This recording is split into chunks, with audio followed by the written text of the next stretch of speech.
os outros. Hoje nós vamos falar sobre um assunto bastante pertinente, um assunto que nós vemos todo dia nas mídias, mas a gente não dá muita importância a esse assunto. Talvez até por achar que esse assunto não tem nada a ver conosco, né? Mas o que tem a ver ecologia, devastação ambiental comigo, cristão?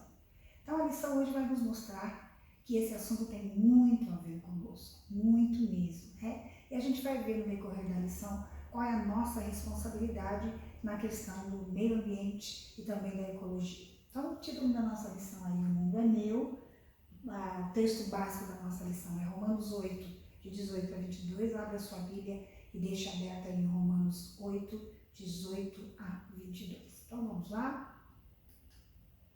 Nós temos aí o esboço da lição, né? Nossa introdução, nós vamos falar sobre devastação diária, nós vamos falar sobre devastação em escala industrial, o efeito estufa, camada de ozônio e aliança, o sofrimento da criação, conclusão e aplicação.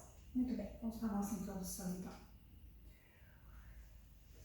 Tomamos cada vez mais consciência de que a exploração predatória da fauna e da flora está dizimando nossas florestas e tornando a vida cada vez mais difícil e suada. A ideia por trás desse abuso é: o mundo é meu, então eu uso como quiser, podendo inclusive destruir. Essa relação é falsa.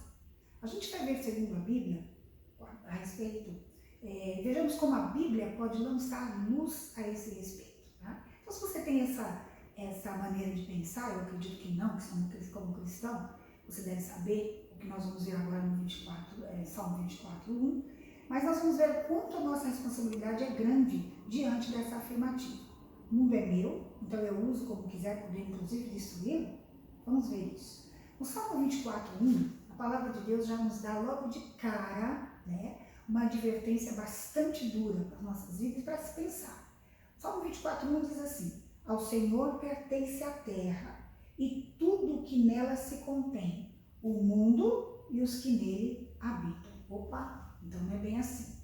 Se o Senhor é o dono de todas as coisas, o dono da terra, tudo pertence a ele, o mundo e tudo que nele habita, então a ecologia, o meio ambiente, é responsabilidade nossa, não é? Então vamos lá ver até onde e como é essa responsabilidade nossa. Muito bem. Devastação diária. A nossa revista diz assim que quando nós falamos em devastação ambiental, costumamos pensar em coisas grandes, como as queimadas da Amazônia, a insuportável emissão de gases tóxicos pelas fábricas nos países do hemisfério norte e o vazamento de milhões de barris de petróleo. Os irmãos já devem ter visto isso nas mídias. É verdade que isso tudo é devastação, né? No entanto, não são apenas esses grandes agentes poluidores que contaminam o nosso planeta. Existe a devastação diária e contínua, realizada por indivíduos como eu e você. Sim, nós somos agentes de devastação quando assumimos uma postura de indiferença pelo cuidado com a criação de Deus. Então, a devastação diária ela não é só cometida pelas grandes situações, mas eu e você também cometemos devastação diária. E ela está dividida em dois tópicos. Nós temos aí a devastação individual, aquela que é feita pelos carros fumacentos, lixo jogado no chão, pessoas lavando calçada com água potável e etc.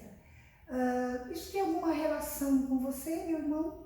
Essas questões aqui da devastação diária? O que você faz com aquela caixa de leite de papelão? O que você faz com aquelas coisas que você pode reciclar? Joga fora, joga no lixo, joga no meio da rua.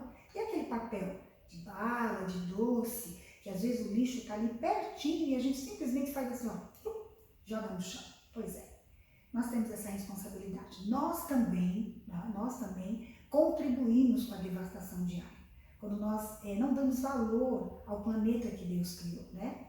E temos também a devastação coletiva, que é feita pelas indústrias fumacentas, esgotos sendo lançados nos rios, vazamentos de óleos no mar, óleo sendo jogado em tudo quanto é lugar. Irmãos, a verdade a constatação é que nós pecamos contra Deus quando agimos de modo ecologicamente irresponsável. Quero contar uma experiência para vocês que eu tive com a minha neta mais velha, que hoje já está com 20 anos, né, a Sara. Eu me lembro que ela pediu para mim uma vez para que eu começasse a reciclar, né, as coisas dentro de casa. Papelão, vidro, separar as reciclagens. E eu fiz isso para poder ajudá-la na escola. E interessante que eu comecei a fazer isso e fui levando, fazendo, e hoje eu separo todos os lixos, né, reciclado, reciclo tudo. Mas eu confesso para vocês que eu não estava pensando nessa questão da devastação ambiental, né? Mas tem sido fato que eu achei interessante a situação. Hoje, depois de estar preparando essa lição, eu fui parar para pensar e dizer assim, poxa vida, quando eu faço isso, eu estou contribuindo para que o planeta que Deus fez fique melhor. Então é uma coisa a se pensar, irmãos. Às vezes nós pecamos por omissão, né? É o caso aqui, quando nós não agimos de modo ecologicamente, de maneira irresponsável, nós estamos pecando. A Bíblia é clara quando ela diz que quando nós sabemos que devemos fazer o bem e não fazemos, nós estamos pecando, né? Então vamos lá. Então nós somos responsáveis, né? Muito bem. Nós temos aí também a devastação em escala industrial, né? Dividida em pecado institucional e pecado pessoal. Eu quero ler aqui na nossa revista o seguinte: nas grandes cidades do mundo, a qualidade do ar é constantemente ruim. Vocês não sabem disso. Vira e mexe, a gente vê aí uma nuvem preta, né, no céu, e não é chuva, né, mas é a poluição, né, do ambiente, como a questão dos carros, das empresas, tudo isso. Os mares estão contaminados pelos plásticos, porque as pessoas simplesmente vão à praia, tomam a sua água e largam lá. Quando a água vem, ela leva tudo isso para dentro do mar, né? E aí, certamente, vai acabar matando os animais que tem ali marinhos. As queimadas causam danos imensos quando se joga pega assim um pouquinho de palito de fósforo, né? Não vou dizer cigarro porque a gente não fuma, né? Mas um foguinho que você joga numa mata que está seca já causa toda uma queimada. Então, o pecado institucional está em quê? Que os órgãos públicos e as prefeituras, estados, União, órgãos de fiscalização e justiça também têm a sua parcela de culpa nesse processo. Por quê? Porque não cumprem o seu dever, né? Então nós chamamos isso de pecado institucional. E nós temos o pecado pessoal, que é aquele que a gente acabou de dizer, aqueles que são cometidos por indivíduos. Sabe o quê? Come aquele doce, joga lá no chão, né? Vai lá no McDonald's, come lá tudo, tem todos os lugares para separadinho lá, mas ele faz questão de jogar tudo no mesmo lugar, né? Então não se importa com o planeta, não se importa com o meio ambiente. Nós como cristãos, nós temos responsabilidade, temos que pensar nisso. Vamos lá? Efeito estufa, camada de ozônio e aliança. Os irmãos já ouviram falar em efeito estufa, camada de ozônio, mas nós vamos ler aqui na nossa revista para ficar mais, né, lembrarmos, né? Porque vocês aí jovens que estudam, professores de geografia, já devem saber o que é isso. Mas para ficar mais explicadinho, a gente vai passar para vocês o que é a questão do efeito estufa e a camada de ozônio. Efeito estufa é uma expressão usada para descrever um problema que afeta o delicado equilíbrio das condições atmosféricas que possibilitam a vida no planeta. Certos gases, como o dióxido de carbono, que é o principal, criam uma espécie de estufa na atmosfera, retendo o calor que deveria ser dissipado. Essa retenção de calor provoca o chamado aquecimento global, o que causa a extinção de muitos seres vivos em todo o mundo, insetos, plantas, aves, etc. E o derretimento do gelo nos polos, né?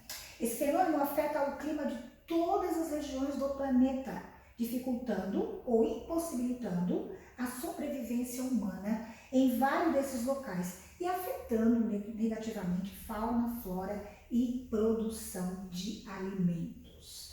Outro problema atual é a redução da camada de ozônio. Ela fica na estratosfera, absorve os raios ultravioleta do Sol e impede que grande parte deles atinja os seres vivos na Terra. A redução da camada de ozônio faz com que haja um aumento da intensidade dos raios ultravioleta sobre os seres vivos, o que provoca, entre outras coisas, a incidência de câncer de pele e catarata. diante desse breve panorama da crise ambiental, a pergunta que se faz é, bom, se está tudo acabado, se o efeito estufa, a camada de ozônio estão causando uma total degradação no planeta, o que eu tenho a ver com isso? O que eu posso fazer? Né? O que eu posso fazer diante disso? Lá em Romanos 8, 19 e 21, que é o texto que nós estamos lendo aqui, nosso texto básico, a palavra de Deus diz assim, ardente, versículo 19, Romanos 8, versículo 19, a ardente expectativa da criação aguarda a revelação dos filhos de Deus. E o 21 diz assim, na esperança de que a própria criação será redimida do cativeiro da corrupção, para a liberdade da glória dos filhos de Deus. Diante dessa degradação, da questão do efeito estufa, da camada de ozônio, de maneira nenhuma eu posso dizer eu não tenho nada com isso, eu não posso fazer nada, não. A degradação ela não terá a palavra final. O que nós vemos aqui no texto é que na consumação da obra redentora de Deus, a criação, assim como a humanidade, né, os filhos de Deus, será redimida. Sendo assim, queridos, até lá, cabe a nós cuidar dela como pudermos. Então, não podemos dizer que não temos responsabilidade sobre isso, né? Então, às vezes nós deixamos isso para as ONGs, né, para aqueles que defendem o meio ambiente, quando nós cristãos é que deveríamos estar cuidando daquilo que Deus criou, sabendo daquilo que o mundo e tudo que nele há foi criado por Deus Todo-Poderoso, como lemos lá no Salmo 24, 1. E aí, Deus está perdendo a batalha para a devastação? Claro que não, né? Claro que não está perdendo. Lá em Gênesis 8, 22, eu quero ler aqui também na revista que está bem mais explicadinho, terminando aqui, Deus não está perdendo a batalha para a devastação, Gênesis 8, 22 fala isso, mas na aliança estabelecida com Noé, está lá em Gênesis 9, de 9 a 17, ele faz uma promessa de vida. Nossa revista explica um pouquinho melhor. A aliança estabelecida por Deus com Noé, está lá em Gênesis 9, de 9 a 17, ela, por envolver os animais, versículo 10, ela é conhecida como a aliança da natureza. Nela, Deus promete que não destruirá novamente a criação por meio de um dilúvio universal. Um pouco antes, em Gênesis 8, 22, Deus já havia afirmado que enquanto durar a terra, não deixará de haver sementeira e ceifa, frio e calor, verão e inverno, dia e noite. Durante o dilúvio, nada disso havia existido. Dentro da arca não era possível plantar nem colher. Não podiam ser distinguidas as estações e não havia dia e noite, só uma chuva forte e constante. Deus está aqui, né, fazendo a Noé uma promessa de vida. A vida a partir dali não seria como nos dias do dilúvio. Haveria dia e noite, inverno e verão. Então, quando nós observamos os efeitos da devastação ambiental, com a contínua redução de terras férteis, aumento de calor, de seca, redução de geleiras nos polos, temos que perguntar se Deus está perdendo a batalha para a devastação. É evidente que não, né? Porque o início do versículo 8, Gênesis 8, 22, ele diz enquanto durar a terra. Então, enquanto durar a terra, haverá vida. Essa é uma promessa que Deus fez. Então, mesmo com o homem na sua pecaminosidade, no seu pecado, né, pelo fato do pecado ter atingido a criação, nós sabemos que ela não será destruída de tudo, porque Deus está no controle de todas as coisas, tá bom? Isso a gente tem que ser bem firmado na nossa mente. O sofrimento da criação, Romanos 8, 20. O texto básico da nossa lição é uma referência neotestamentária ao fato da terra ter sido amaldiçoada por causa do pecado humano. Todos nós sabemos disso. Então, o versículo 20, ele apresenta as razões pelas quais a criação tem essa ardente expectativa e aguarda a revelação dos filhos de Deus. E nós vamos ver agora essas três razões apresentadas. Lá no versículo 20. A primeira coisa que está lá é que diz assim: pois a criação está sujeita à vaidade. Quando eu leio a palavra vaidade aqui, ela não pode ser interpretada num sentido de orgulho inflado. Ela não tem nada a ver com essa passagem. Essa palavra aqui ela é usada para indicar que desde a queda e por causa dela, as potencialidades da natureza estão tolhidas, ou seja, a criação está sujeita a um desenvolvimento reprimido e a constante decadência. Interessante, irmãos, que eu, quando estava preparando essa lição e preparando esse tópico, eu pensei, porque às vezes a gente anda por aí, né, principalmente quando a gente está viajando aí pelas estradas, então a gente vê a natureza, aquelas gramas, aqueles tapetes maravilhosos de grama desenhado por Deus, e a gente fala, nossa, como tudo isso é muito lindo, né? Então a gente tem uma visão muito limitada das coisas, né? Como nós somos pecadores, nascemos em pecado, em pecado fomos concebidos, como diz Davi, então a gente não consegue entender que possa haver uma coisa melhor do que aquilo que a gente está vendo. Mas a verdade é que a criação, por causa da vaidade, né, não no caso aqui do orgulho inflado, ela está sujeita a um desenvolvimento reprimido, ou seja, ela pode ser muito melhor, ela é muito melhor do que aquilo, ela será muito melhor do que aquilo que a gente vê, e a constante decadência. Muito bem, a segunda parte do nosso versículo diz assim, não voluntariamente. Ela não está sujeita à vaidade não voluntariamente. Isso quer dizer que a criação não está, dizer que a criação não está, desculpa, viu, irmãos? Dizer que a criação não está sujeita voluntariamente não significa que ela tenha vontade própria, tá? E que essa vontade não tenha sido respeitada. Essa declaração ela tem o objetivo de salientar o fato de que a criação ela sofre os efeitos de um ato praticado pelo homem.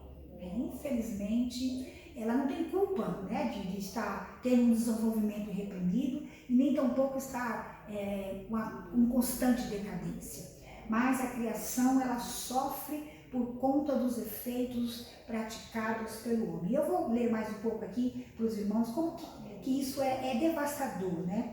Não foi por culpa da própria criação não humana que ela se tornou sujeita à futilidade.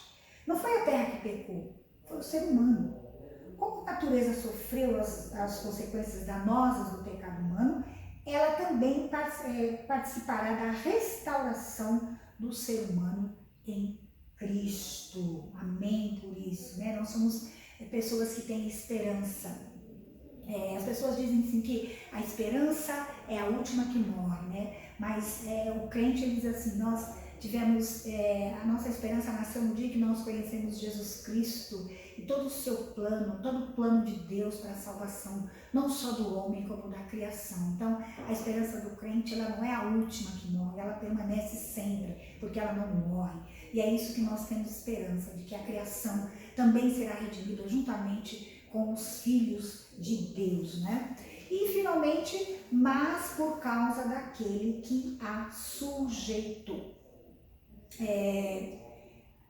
Quem sujeitou a criação à futilidade foi o próprio Deus, né? O Deus, em razão do pecado do homem, pronunciou maldição sobre a terra. Essa afirmação indica que o atual estado na natureza não é algo que foge ao governo soberano de Deus, que fique isso bem claro. Ainda que haja muita devastação ambiental, ainda que mesmo nós cristãos, sejamos responsáveis, né, toda a humanidade, pela devastação ambiental, né? Deus ele tem o governo de todas as coisas, Deus é soberano. Lembram-se da promessa de vida? Lembram-se? Então é isso, né? Ele tem um plano para isso. E a restauração de todas as coisas em Cristo é o fundamento da esperança da sua redenção. Oh, louvado seja Deus por isso. O crente ele tem esperança, né? De que tudo vai ser transformado, né? Tudo vai melhorar, tudo vai ser diferente. Essa é a nossa esperança, queridos. Não podemos perdê-la nunca. Concluindo então a nossa lição de hoje, eu espero que os irmãos tenham entendido que nós temos responsabilidade sobre a questão ambiental. O Salmo 24:1 ele deixa bem claro, nos impacta quando diz que Deus é o Criador de todas as coisas, do mundo e tudo que nele há.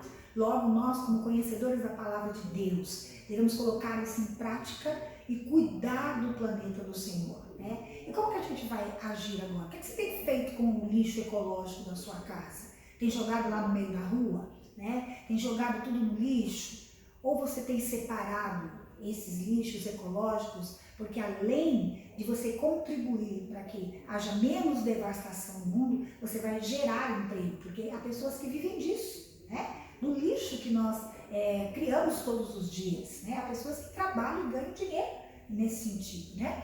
Então, eu quero concluir essa aula com a seguinte constatação. Caminhamos para a consumação da obra redentora de Cristo, queridos. Nós estamos caminhando para uma nova vida, um novo planeta, né? Um novo corpo, uma nova vida. Essa é a nossa esperança.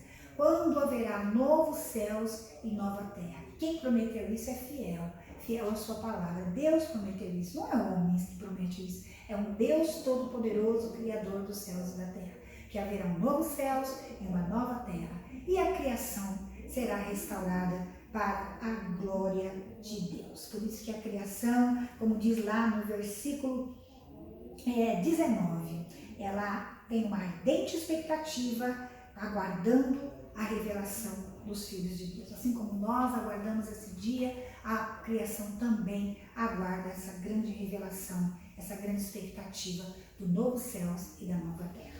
E a aplicação de hoje, meus irmãos, nós vamos orar. Nós vamos pedir a Deus que nos ajude a cuidar do seu planeta, a cuidar do planeta que Ele nos deu para morar, mas que não é nosso, é dele, né? É dele. E certamente que nós vamos prestar conta, né? Daquilo que Deus nos deu, né? Daquilo que Deus colocou nas nossas mãos, inclusive o planeta em que nós vivemos. Vamos orar então? Senhor nosso Deus, nosso Pai, nós reconhecemos, ó Deus, que muitas vezes agimos, ó Pai, em questão da ecologia e da devastação ambiental, como pessoas que não estão inseridas nesse contexto, que não podemos fazer nada, que isso não tem nada a ver conosco, quando na verdade, ó Deus, a Tua Palavra nos mostra a grande responsabilidade que temos com o planeta que o Senhor criou, Pai. Porque nós que conhecemos a Palavra, Senhor, nós precisamos colocar essa palavra em prática em todas as áreas da nossa vida, inclusive ecologicamente, porque já sabemos, ó Deus, que quando nós sabemos que devemos fazer, ó Deus, cuidar do Teu planeta, cuidar das coisas referentes ao ambiente, ó Deus, em que vivemos, e não fazemos isso, estamos pecando, Senhor. Às vezes nós achamos que o pecado está em áreas muito maiores, quando na verdade estão em áreas, ó Deus, pequenas, ó Deus, na nossa vida, mas que tem um grande efeito, ó Deus, em toda a nossa vida, Pai. Pedimos a Deus que o Senhor nos perdoe, porque nós temos sido relaxados nesse sentido, Pai. Não nos importamos, ó Deus, muitas vezes na reciclagem dos lixos, às vezes gastamos água desnecessariamente, às vezes às vezes colocamos, ó Deus, nas nossas pias óleo que vão poluir o meio ambiente, Senhor. Ó Deus, perdão por aquilo que temos feito contra o Teu planeta, contra a terra que o Senhor criou, ó Pai. Infelizmente, ó Deus, o pecado humano, ó Deus, traz, ó Deus, essa grande devastação, ó Deus, ao planeta. Mas nós cremos na Tua Palavra, que ele será, ó Deus, restaurado, juntamente, ó Deus, com a vida dos Teus servos que estão te esperando, Senhor Deus, para que possamos viver no novo céu e na nova terra e assim termos um corpo glorificado e a criação também redimida, Pai. A Tua Palavra diz que a criação aguarda a expectativa da redenção da glória dos filhos de Deus, Pai. Perdão, ó Deus, nós pedimos perdão, que o Senhor mude as nossas atitudes a partir daqui, ó Deus. Tenhamos mais responsabilidade com o nosso planeta, Senhor. Cada um fazendo a sua parte, porque não podemos mudar o mundo todo, Senhor, mas podemos fazer a nossa parte ali onde nós estamos, ó Pai. Podemos cuidar ecologicamente do seu planeta, Senhor, da terra que o Senhor criou, aonde nós estivermos, Pai. Muito obrigada, Senhor, por essa aula, por essa consciência, Senhor. Muito obrigada, Pai. Nós te louvamos e te agradecemos por tudo, em nome do Senhor Jesus. Amém.